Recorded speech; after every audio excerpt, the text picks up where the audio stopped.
Luen Charles Spurgeonin kirjaa Aamusta aamuun. Kasvakaa meidän Herramme Jeesuksen Kristuksen armossa ja tuntemisessa. 2. Pietarin kirje 3, jae 18.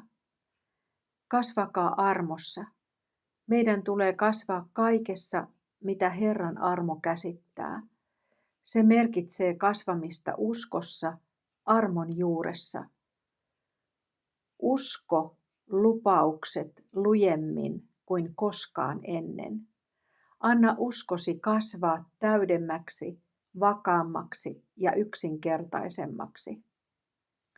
Kasva myös rakkaudessa. Pyydä Jumalaa tekemään rakkaudestasi laajempi, syvempi, käytännöllisempi, jotta se vaikuttaa jokaiseen ajatukseen, sanaan ja tekoon. Kasva vielä nöyryydessäkin. Yritä pysyä alhaalla ja opin näkemään oma mitättömyytesi. Kun kasvat alaspäin nöyryydessä, pyri kasvamaan myös ylöspäin, yhä lähemmäs Jumalaa rukouksessa. Antakoon Jumalan pyhä henki sinulle voiman kasvaa meidän Herramme tuntemisessa. Joka kieltäytyy kasvamasta Jeesuksen tuntemisessa, se torjuu itseltään suuren siunauksen.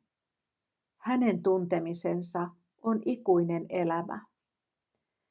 Joka ei halua tuntea Jeesusta paremmin, se ei tunne häntä lainkaan. Kuka ikinä on maistanut tätä taivaallista viiniä, se janoaa sitä lisää. Ei siksi, ettei Kristus tyydyttäisi janoa, vaan siksi, että niin suuren tyydytyksen kokenut ihminen haluaa saada sitä lisää. Jos tunnet Jeesuksen rakkauden, etsit sitä yhä lisää, niin kuin peura janoissaan etsii vesipuroa.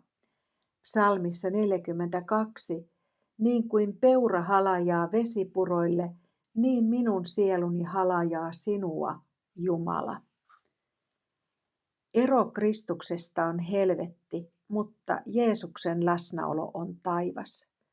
Siksi meidän ei pidä tyytyä pelkkään ohimenevään tuttavuuteen Jeesuksen kanssa.